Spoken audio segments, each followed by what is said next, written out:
Tad šodien ir mums ienākuši jautājumi par vēdera priekšējās sienas korekciju un par visu, kas notiek pēc operācijas. Vai drenu izņemšana ir sāpīga? Jā, taisnība. Drenas ir jālieto pie vēdera priekšējās sienas korekcijām, jo ir jābūt pilnīgi drošiem, lai tur nekas zem ādas neuzkrātos.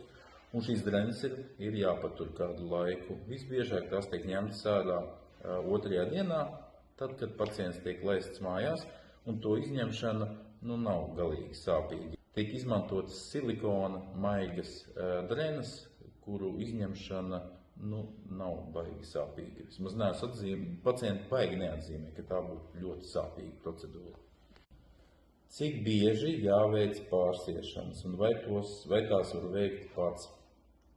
Pārsiešanas vidēji brūcēm ir jāveic ik pa 3-4 dienām pirmo pusotru nedēļu, jo ir svarīgi, ka pirmajā nedēļā pusotrā tas ir pilnīgi normāli, kad pārsējos var būt kādi izdalījumi lielākā vai mazākā apmērā, īpaši no drenu vietām. Ja.